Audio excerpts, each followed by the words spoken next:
Para Hitler, la invasión a la Unión Soviética sería un proceso relativamente fácil. El Führer esperaba superar tanto en tecnología como armamento al Ejército Rojo, y también contaba con que la población rusa, sumergida en una profunda crisis humanitaria, se volvería en contra de sus líderes comunistas para formar parte de la gran Alemania nazi. Pero todas estas aspiraciones cayeron al polvo cuando, tras más de un año de batallas, las ciudades de Leningrado y Sebastopol continuaban resistiéndose al avance de los alemanes. Decidido a acabar con el Estado soviético, a quien consideraba un gigante con pies de barro, Hitler decidió enfocar sus esfuerzos en atacar el corazón de la bestia, Stalingrado. Esta ciudad representaba el mayor polo industrial del Ejército Rojo, además de simbólicamente ser el alma del ideal del líder que le dio nombre, Joseph Stalin. El 5 de abril de 1942, el Führer emitió la Directiva Fundamental 41, acompañada de la fatídica frase: «Que no quede piedra sobre piedra». Con esta orden, más de 1 millón de soldados de la Wehrmacht, acompañados de 2.500 tanques, escuadrones de la Luftwaffe y casi 1 millón de aliados como apoyo, marcharon sobre la capital soviética con la intención de destruir al pueblo eslavo. Acompáñanos en este nuevo episodio de Historia Militar para revivir el que se considera el combate más sangriento de la historia de la humanidad, que cambió para siempre el rumbo de la Segunda Guerra Mundial. ¿Estás listo? Entonces, prepárate para viajar en el tiempo. Aunque durante los primeros 2 años de la guerra, Alemania se enfocó en el frente occidental contra Francia y el Reino Unido, Hitler jamás perdió de vista uno de sus mayores objetivos: conquistar Europa del Este, ubicar las colonias que llamaría Germania y aniquilar de una vez por todas al pueblo eslavo. Pero la Operación Barbarroja, comenzada en 1941, no estaba dando los resultados deseados. Ciudades como Sebastopol o Leningrado continuaban resistiendo a la arremetida alemana en los cercos sur y norte, respectivamente, y la ofensiva contra Moscú había fracasado. Tras un año de infructuosos esfuerzos, el alto mando alemán decidió atacar el corazón de su enemigo y lanzarse contra Stalingrado. Esta ciudad no solo representaba el bastión simbólico del Estado soviético, sino que era el foco industrial del Ejército Rojo.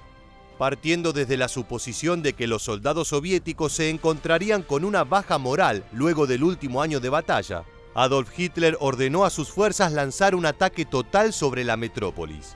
Más de 1 millón de soldados de la Wehrmacht, acompañados por 2.500 tanques, la Fuerza Aérea Alemana y casi 1 millón de aliados de Rumania, Italia y Hungría, marcharon hacia Stalingrado en la llamada Operación Azul. Por su parte, Stalin declaró un estado de sitio en la ciudad. Nadie podría salir de sus casas. Ordenó a su ejército replegarse para defender Stalingrado, dejando grandes tramos de territorio vacío en manos de los alemanes. Para evitar la disidencia y asegurarse que hasta el último hombre defendiera la capital soviética, el líder comunista emitió la Orden 227, donde declaró: «Ni un paso atrás». Por este edicto se prohibió la rendición bajo cualquier concepto y se formó una línea de infantería en retaguardia, con órdenes de fusilar a todo soldado o civil que retrocediera sin permiso. El 23 de agosto de 1942, el cielo sobre Stalingrado se ensombreció por los bombarderos Junkers de la Luftwaffe. Unos 600 aviones al mando del general Wolfram von Richthofen, jefe de Estado Mayor de la Legión Cóndor, sobrevolaron la urbe mientras descargaban toda su furia sobre los edificios, abarrotados con civiles que no podían salir de sus hogares. En muy poco tiempo, la sangre de las 5.000 víctimas del primer día se derramaban sobre las calles de la ciudad. A las puertas de la ciudad, la Wehrmacht, dividida en 2 ejércitos, bajo las órdenes del comandante von Paulus y apoyada por los Panzer, se enfrentaba al Ejército Rojo con sus tanques T-34, que debieron ser asistidos por ciudadanos armados para resistir el avance nazi. Para el 1 de septiembre, las fuerzas de Hitler habían ingresado en los suburbios de Stalingrado y luchaban, bajo órdenes directas del Führer, una guerra de guerrillas barrio a barrio, edificio por edificio.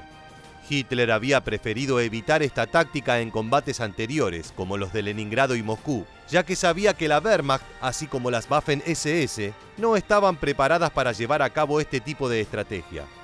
Sin embargo, la falsa premisa de que los ciudadanos soviéticos no se interpondrían entre él y Stalin lo llevó a tomar esta errónea decisión. La llegada del segundo al mando luego de Stalin, el vicecomandante en jefe Zhukov, levantó la moral de las tropas. Su orden fue inmediata: no entreguen Stalingrado.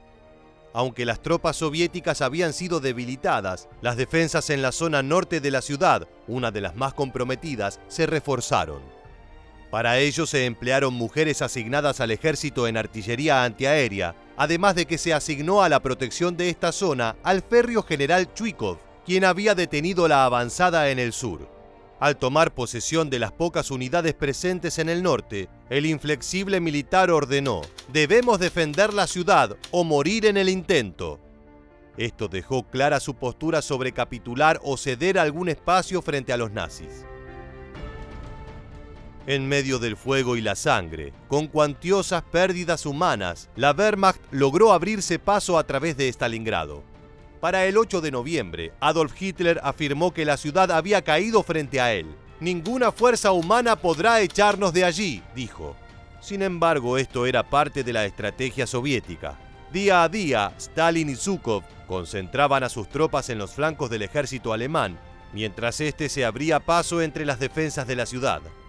El 9 de noviembre cayeron las primeras nevadas y la ciudad quedó sumergida en un manto de nieve que redujo la temperatura hasta los 16 grados bajo cero. La semana siguiente, y apremiados por el clima, los alemanes lanzaron su ofensiva final para llegar al Volga y capturar las distintas fábricas de armamento, principalmente la industria Barricadi de cañones y la planta de acero Octubre Rojo. Las batallas fueron muy duras para la Wehrmacht, pero lograron avanzar en sus cometidos. El 19 de noviembre, los soviéticos lanzaron su contraofensiva, conocida como Operación Urano. Las tropas organizadas a los flancos se cerraron como tenazas sobre los alemanes, dejando a la Wehrmacht cautiva en Stalingrado, mientras que a sus aliados, menos preparados y eficientes en la batalla, aislados en la retaguardia. 3.500 cañones soviéticos comenzaron a disparar sin descanso sobre las líneas enemigas más débiles, para luego dar ingreso a la infantería. Stalin y Zhukov, mano a mano, lanzaron ataques aislados, encerrando a los enemigos restantes en la ciudad.